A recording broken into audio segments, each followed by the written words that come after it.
Hello, আমি আম্মি বলছি।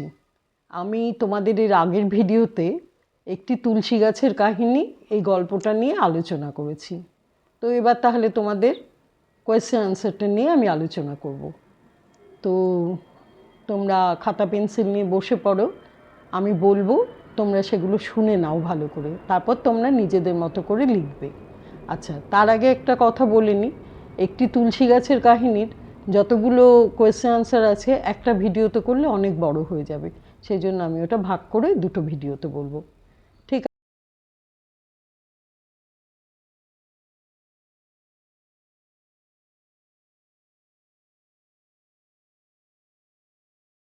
আছে, তাহলে শুরু করছি একটি তুলসী গাছের কাহিনীর কোয়েশ্চেন আনসার। তুলসী গাছের কাহিনী এটা লিখেছেন, এই গল্পটা লিখেছেন সৈয়দ ওয়ালিউল্লাহ। তাহলে শুরু করছি প্রশ্ন। 1 নম্বর প্রশ্ন, এমনিতে চোখ বুজে বসেই নীরবে সান্ধ্যকালীন স্নিগ্ধতা উপভোগ করত তারা। ক, কার লেখা, কোন গল্পের অংশ? খ হচ্ছে তারা বলতে কারা? গ হচ্ছে তাদের পরিকল্পনা কি? ঘ হচ্ছে এতে তাদের কি পরিচয় পাওয়া যায়?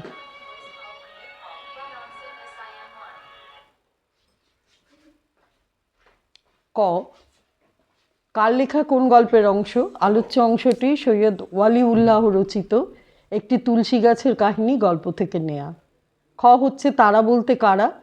তারা বলতে মতিন, কাদের, মোদাব্বের, বদরুদ্দিন, ইউনুস, মকসুদ এরকম লোকদের বোঝানো হয়েছে, যারা তালা ভেঙে অন্যজনের বাড়ি দখল করে বসবাস করছে। গ হচ্ছে তাদের পরিকল্পনা কি? কিছু লোক রাস্তার ধারে বড় একটা দোতলা বাড়ি দখল করে ওরা সাম্প্রদায়িক দাঙ্গার সময়। বাড়িতে অনেকটা বড় উঠোনে আম গাছ, কাঁঠাল গাছ, পুরোটা ভরা অনেক জায়গা, এবং লোক না থাকার জন্য সেই জায়গাগুলো একদম জঙ্গলে পরিণত হয়েছে। জঙ্গলটা এতটাই ঘন যে দিনের বেলাও সূর্যের আলো খুব বেশি দেখা যায় না। তো এদের মধ্যে মতিন নামে একজনের খুব বাগান করার শখ। সেভাবে একটু জমি পেলে বাগানের মতো করে নিত এবং তাতে যত্ন করে অনেক ফুল ফোটাতো। সন্ধ্যার পর একটা বেতের বা ক্যানভাসের চেয়ারে বসে সেই বাগানের সৌন্দর্য উপভোগ করত। আর আমজাদের শখ হচ্ছে হুঁকা খাওয়ার অভ্যেস।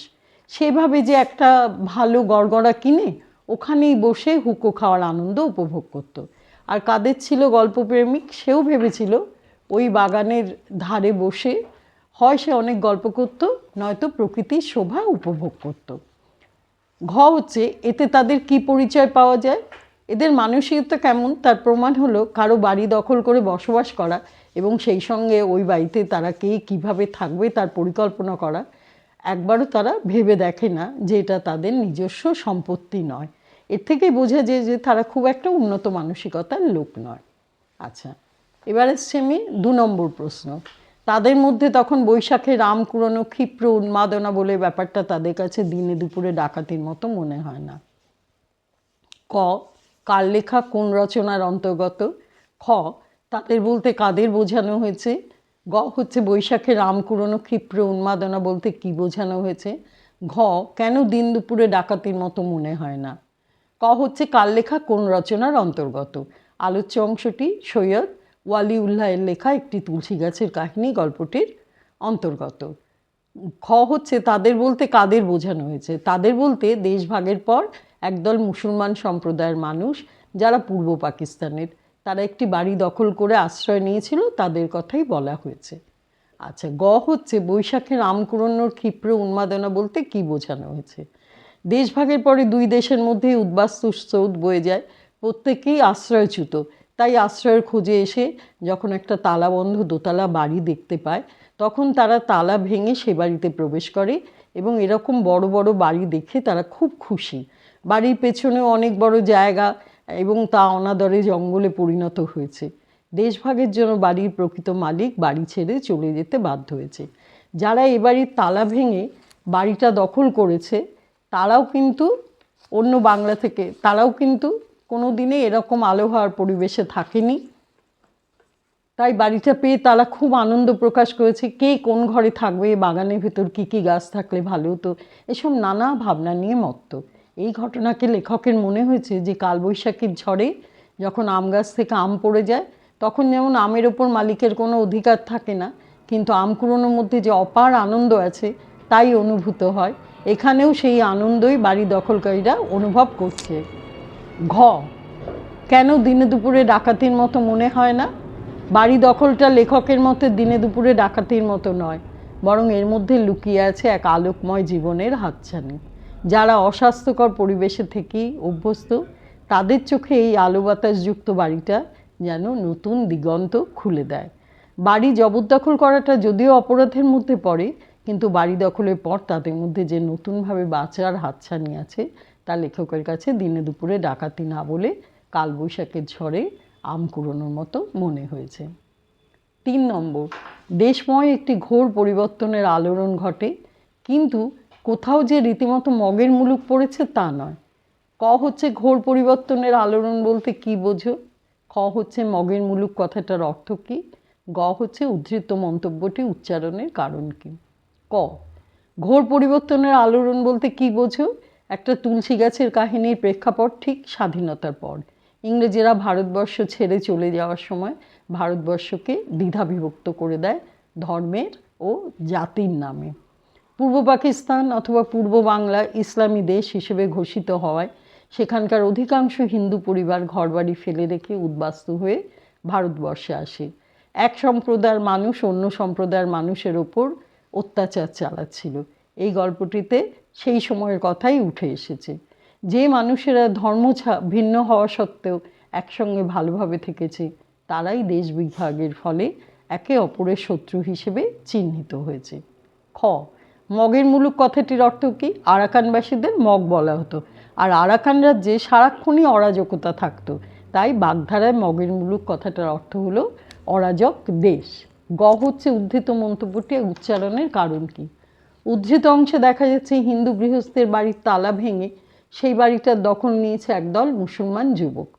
সাম্প্রদায়িক দাঙ্গা এবং দেশভাগের ফলে একটা চরম নৈরাজ্যের সৃষ্টি হয়েছিল চারদিকে। বাড়ি দখলের ব্যাপারটা অন্যায় বলে স্থানীয় প্রশাসন পুলিশ বাহিনী পাঠায় তদন্ত করার জন্য, কিন্তু তখন পূর্ববঙ্গে বাড়ি দখল সংক্রান্ত কোনো আইন না থাকায় পুলিশ একটা অস্বচ্ছ রিপোর্ট পেশ করে। বাস্তবে পূর্ববঙ্গে সে সময় একটা নৈরাজ্যের আবহাওয়া বিরাজ করলেও পুলিশ প্রশাসন নিরপেক্ষভাবে যে আইন বজায় রাখছে সেই কৃত্রিমতাকে কটাক্ষ করে লেখক উদ্ধৃত মন্তব্যটি করেছেন। এবার এসছি 4 নম্বর প্রশ্নে। মন্দ ভাগ্যের কথা মানা যায় কিন্তু সহ্য করা যায় না। ক হচ্ছে কোন প্রসঙ্গে এই মন্তব্য করা হয়েছে? খ হচ্ছে আলোচ্য অংশের তাৎপর্য ব্যাখ্যা করো। গ, কাদের মন্দ ভাগ্যের কথা বলা হয়েছে? ক, কোন প্রসঙ্গে এই মন্তব্য করা হয়েছে? শহরের মধ্যে একটা বড় দোতলা বাড়িতে মতিন, আমজাদ, কাদের, ইউনুস, মোদাম্বের ও আরও অনেকে বরাত জোরে একটা সুন্দর বাড়িতে আশ্রয়ের ব্যবস্থা করে। আরও অনেক মানুষ তারাও আশ্রয়ের জন্য এই বাড়ির খবর পেয়ে ছুটে আসে, কিন্তু বাড়িতে আর জায়গা নেই বলে তাদের তাড়িয়ে দেওয়া হয়। তারা নিজেদের মন্দ ভাগ্য বলে মেনে নেয়। এরপর পুলিশ আসে এবং তদন্ত করে চলে যায়। প্রথমে বাড়ির বাসিন্দারা, বর্তমান বাসিন্দারা ভাবে যে হয়তো বাড়িওয়ালা তার বাড়ি দখল হওয়ার জন্য পুলিশের সাহায্য চেয়েছে, কিন্তু পরে বুঝতে পারে যে যারা এই বাড়িতে আশ্রয় চাইতে এসেছিল তারাই পুলিশের কাছে অভিযোগ করেছে। এই প্রসঙ্গেই উপরোক্ত উক্তিটি করা হয়েছে। খ, আলোচ্য অংশের তাৎপর্য ব্যাখ্যা করো। লেখক আলোচ্য অংশটিতে দুদল উদ্বাস্তুর কথা বলেছেন। এই দুদলই আশ্রয়ের খোঁজে চারিদিকে খোঁজ করে চলছেন, কিন্তু এক দলের প্রতি বিধাতা সুপ্রসন্ন থাকায় তারা একটা সুন্দর বড় আলো বাতাসযুক্ত দোতলা বাড়ির সন্ধান পায় এবং তালা ভেঙে সেই বাড়িটা দখল করে। এই সুন্দর বাড়ির মুক্ত পরিবেশে এসে তারা আবার বেঁচে থাকার আনন্দ অনুভব করে। অপরদিকে আরেক দল মানুষও ওই একই বাড়িতে আশ্রয় নিতে যায়, কিন্তু বাড়িতে থাকার জায়গা না থাকায় তাদের ফিরে আসতে হয়। তারা অন্য দলের অন্যায় অধিকারকে ভালো ভাগ্য বলে মেনে নিতে পারে না এবং মনে মনে হিংসে করতে থাকে নিজেদের ভাগ্য মন্দ। একথা মেনে নিলেও তারা সহ্য করতে পারে না। কাদের মন্দ ভাগ্যের কথা বলা হয়েছে? একটি তুলসী গাছের কাহিনী গল্পে দুদল বাস্তুচ্যুত মানুষের কথা বলা হয়েছে। একদল ভাগ্যের সহায়তায় একটা সুন্দর বাড়ি, আলো বাতাসযুক্ত দোতলা বাড়ি দখল করে আশ্রয় নেয়। আরও কিছু দল এই দোতলা বাড়িতে আশ্রয় চাইতে এলেও জায়গা না থাকার অজুহাতে আশ্রয় পায় না এবং পথে পথে ঘুরে ঘুরে আশ্রয়ের সন্ধান করতে থাকে। এই দলটাকেই লেখক মন্দভাগ্য বলে বর্ণনা করেছেন। 5, সদল বলে সাব ইন্সপেক্টর ফিরে গিয়ে যা হোক না বেহোক না ভালো না মন্দ গোছের ঘোর ঘোরালো রিপোর্ট দেয়, যার মর্মার্থ উদ্ধারের ভয়েই হয়তো ওপরওয়ালা তার ফাইল চাপা দেয়া শ্রেয় বলে মনে করে। ক, কিসের রিপোর্ট উত্থাপিত হয়েছে? খ, ইন্সপেক্টরের রিপোর্ট বা ওপরওয়ালার কর্মটি সম্পর্কে এরূপ মন্তব্য করার কারণ কি? ক হচ্ছে কিসের রিপোর্ট উত্থাপিত হয়েছে? দেশ বিভাগের ফলে দুই দেশেরই মানুষ বাস্তুচ্যুত হয়ে পড়ে। ধর্মের ভিত্তিতে ইংরেজরা দেশভাগ করায় পূর্ব পাকিস্তানের হিন্দু সম্প্রদায় ও ভারতবর্ষের মুসলমান সম্প্রদায়কে আশ্রয়চ্যুত হতে হয়। পূর্ব পাকিস্তানে বসবাসকারী হিন্দুরা ভয়ে তাদের জমি বাড়ি ফেলে এসে ভারতবর্ষে উদ্বাস্তু হয়ে পড়ে। পরিত্যক্ত হিন্দুদের বাড়ি মুসলমানেরা জবরদখল করে। এমনি এক সময় আরও অনেক দল আসে। মতিন, আমজাদ, ইউনুস প্রভৃতিরা যে দোতলা বাড়ি দখল করেছিল সেখানে আশ্রয় নিতে, কিন্তু সেখানে স্থান না থাকায় তাদের আশ্রয় মেলে না। এই দখলের কথা পুলিশের কাছে পৌঁছে যায় এবং পুলিশ ও দখলকারীদের সঙ্গে কথা বলে এ ব্যাপারে একটা রিপোর্ট পেশ করে প্রশাসনের কাছে। এখানে সেই রিপোর্টটির কথা বলা হয়েছে। খ, ইন্সপেক্টরের রিপোর্ট বা উপরওয়ালার কর্মটি সম্পর্কে এরূপ মন্তব্য করার কারণ কি? মালিক ও প্রশাসনের অনুমতি ছাড়া বাড়ি দখল করা বেআইনি। তাই দোতলা পরিত্যক্ত বাড়িটা দখল হওয়ার খবর পেয়ে একদল পুলিশ এসে দখলকারীদের জিজ্ঞাসাবাদ করেন। যদিও আইনত এটা অপরাধ, কিন্তু যে পরিস্থিতিতে মুসলমান যুবকেরা বাড়ি দখল করেছে সে ব্যাপারটা পুলিশেরা ভালোভাবেই অনুমান করতে পারছেন। এই অবস্থায় পুলিশ এমন একটা রিপোর্ট পেশ করলো যা থেকে ঊর্ধ্বতন কর্তৃপক্ষের বোঝা সম্ভব হলো না যে পুলিশের পক্ষ থেকে এই কাজটি সমর্থন করা হচ্ছে নাকি অসমর্থন করা হচ্ছে। ঊর্ধ্বতন কর্তৃপক্ষ তাই রিপোর্টে অস্বচ্ছতা থাকার কারণে ও আইনি অজুহাতে যথোপযুক্ত ব্যবস্থা গ্রহণ করা থেকে বিরত থাকেন। লেখকের মনে হয় পুলিশ প্রশাসনের এই ব্যাপারে প্রচ্ছন্ন মদত ছিল, তাই কেসটা ফাইল চাপা পড়ে যায়।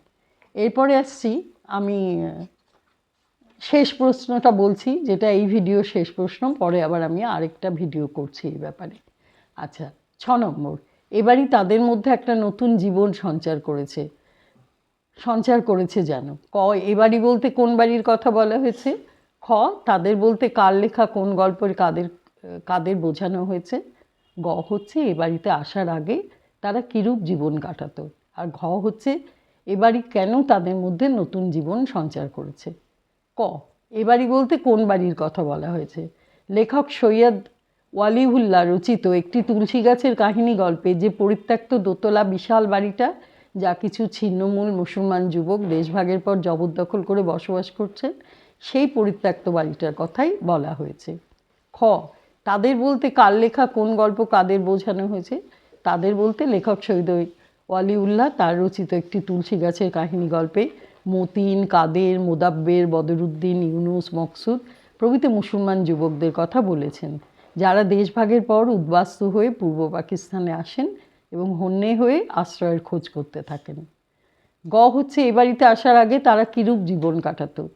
দেশভাগের আগে এই মুসলমান যুবকরা, তারা তখন ভারতবর্ষেই ছিল, তারা কোনো রকমে অস্বাস্থ্যকর পরিবেশে থেকে দিন যাপন করত। কেউ থাকতো খালাসিপট্টিতে, কেউ বা বৈঠকখানা রোডে দপ্তরি পাড়ায়, কেউ থাকতো তামাক ব্যবসায়ীদের সঙ্গে, কেউ বা থাকতো কচ্ছ দেশীয় চামড়ার ব্যবসায়ীদের সঙ্গে। সকলেই একটা খুব ছোট্ট জায়গায় নোংরা আবর্জনাযুক্ত পরিবেশে থেকে দিন গুজরান করত, কারণ বাস্তবে তারা খুব গরিব মানুষ ছিল। টিকে থাকার জন্য তারা এভাবেই সংগ্রাম করত। ঘ, এবারই কেন তাদের মধ্যে নতুন জীবন সঞ্চার করেছে? দখলীকৃত প্রকাণ্ড বাগান ঘেরা দোতলা বাড়িটা তাদের মধ্যে নতুন জীবন সঞ্চার করেছিল। তারা কোনো দিন এত আলো বাতাসের মধ্যে থাকার সুযোগ পায়নি। প্রত্যেকের ভাগে একটা ঘর না জুটলেও যতটা জায়গা পাওয়া গেছে তাই তাদের পক্ষে অনেক। সূর্যের আলোয় ভরা থাকতো বাড়িটা। তারা এই পরিবেশে থেকে ভাবে যে তাদের জীবন বোধহয় আরও সজীব ও সুন্দর হয়ে উঠবে। বেঁচে থাকার যে এত আনন্দ তা তারা কোনো দিন অনুভব করেনি। সকলের সঙ্গে ভালোভাবে মেলামেশা করে তারা এক নতুন সুন্দর জগতের সন্ধান পায়। আচ্ছা, আজকে আমি এই 6 নম্বর প্রশ্ন পর্যন্ত তোমাদের আলোচনা করলাম এই ভিডিওতে। এর পরের ভিডিওতে আমি বাদবাকি প্রশ্নগুলো নিয়ে আলোচনা করব। যেগুলো আমি তোমাদের বললাম তোমরা আশা করি বুঝতে পেরেছো। আর যদি বুঝতে না পারে, খুব সাধারণ ব্যাপার, একটা বাড়ি দখল করা হয়েছে, দোতলা বাড়ি দখল করেছে দেশভাগের পরে কিছু মুসলমান যুবক, তারা ওই বাড়িতে থাকছে এবং তারপরে পুলিশের কাছে সেই নালিশটা হয়, পুলিশ এসে সেখানে সেইভাবে বুঝতে পারে যে এখানে কোনো কেস দেওয়ার মতো কিছু নেই। তো পুরো ব্যাপারটা কিন্তু এটাকেই ঘিরে, এবং বাড়িটা কীরকম ছিল, বাড়িটায় যারা থাকতো তাদের মানসিকতা কীরকম ছিল, তারা কিভাবে বাড়িটাকে উপভোগ করছিল, এই পুরো ব্যাপারটা নিয়ে এই পর্যন্ত আলোচনা আমরা করলাম। হ্যাঁ, এর পরের ভিডিওতে আমি আরও যেগুলো আছে, আরও যে কোয়েশ্চেনগুলো আছে সেগুলো নিয়ে আলোচনা করব। তাহলে তোমরা তোমাদের মতো করে লিখে নাও, আমি এর পরের ভিডিওতে আবার অন্য প্রশ্ন উত্তর নিয়ে আসছি। তাহলে ঠিক আছে, ভালো থেকো তোমরা।